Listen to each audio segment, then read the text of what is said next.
So science will always say, in order to lose fat, you need to be in a calorie deficit. Now, is getting into a calorie deficit easy? Can it be simple, or does it take a lot of math, a lot of weighing food, and a lot of complications? Well, let's talk about it today.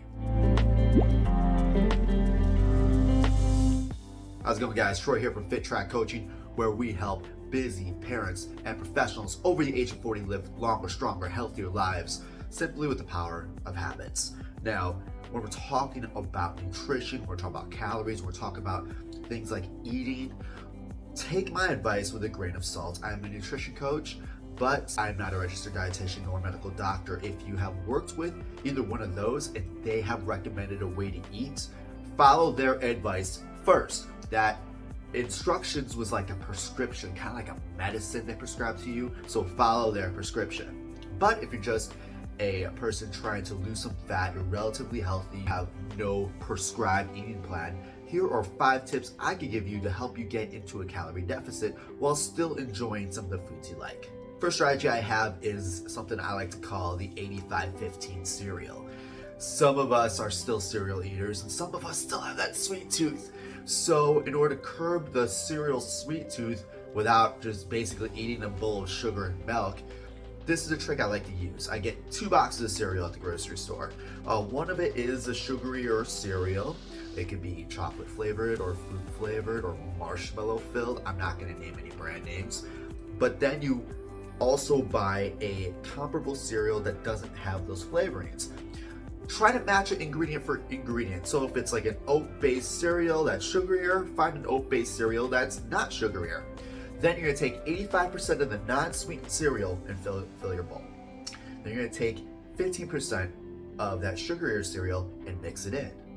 Now you still have that taste of the sugar cereal without the calorie spiking amounts of sugar and processed ingredients inside the sweeter cereal. Second strategy I have is I call the 1 serving treat. Some people like those higher processed, higher palatable foods that can really spike up your calories if you're not careful. Now, the way I like to control that is to always buy them in small little packages. So for instance, the bag of potato chips, you don't want to buy a giant bag. Instead, you want to buy a single little bag from like the convenience store or the end cap of a grocery store and eat that. And when you're done with that, you don't have the craving or you don't have the temptation to eat more into the bigger bag. So now you're able to plan when you have those higher palatable foods. You could plan when you have those treats. And then once you're done with that one single serving of treat, you are done.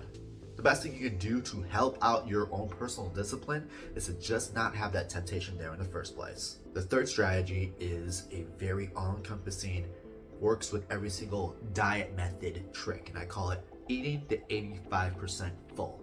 You want to eat until you're full, but not stuffed. Once you're there, stop eating for about 10 to 15 minutes. Let your hunger and satiety hormones catch up. If your fullness starts feeling more full, you're done. You're done. If you wait 15 minutes and then you're hungry again, then you have a little bit more room left. Feel free to eat a little bit more within your plan. While this might be a 4th strategy, I sort of call this strategy number 3.5. And it coincides with the 3rd strategy of eating 85% full. That is to eat your meal in the order of fullness. What do I mean? There are certain foods in your plate that will fill you up faster than other foods. As a rule of thumb, I like to go with vegetables first.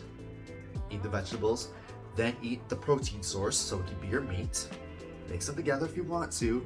And then I tend to eat the carbs and the fats of the meal last, because the carbs and the fats don't have that same fullness factor that the vegetables and the protein have, which means you're gonna need to eat more of those carbs and fats in order to feel full.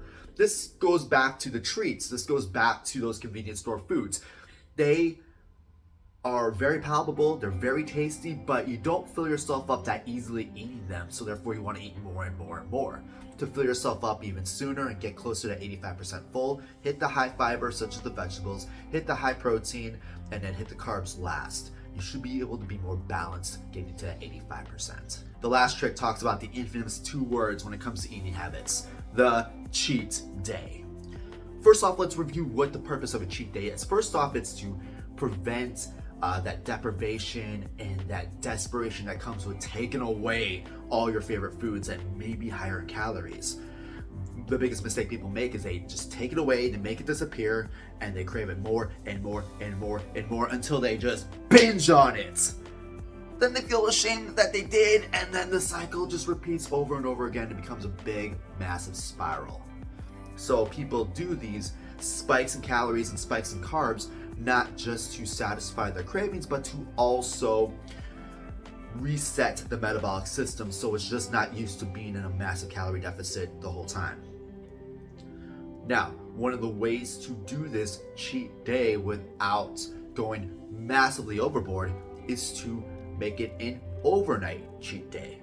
So if I would put it in an example, I would eat within my plan from Monday morning until Saturday lunch, have my first cheat on Saturday dinner, maybe drinks if I'm going out and being social, sleep Saturday night into Sunday morning, have my brunch on Sunday morning, and then while I'm meal prepping for the rest of the week, make some extra so I'm having my first on-plan healthy meal that Sunday night. That way you're not going to Mondays dreading like, I'm back on the plan. You already have that momentum going forward. As you can see, without going into massive calculations, we have generalized tips that you could use with any eating plan in order to keep your calories in more control. If you have any questions, go ahead and pop them down in the comments below. And if you like this video, go ahead and hit the like, go ahead and hit the subscribe, hit that bell for notifications. That way you can keep up with all of our videos as we crank them out. But in the meantime, this has been Troy from Fit Track Coaching. We're always stronger together. I'll talk to you soon.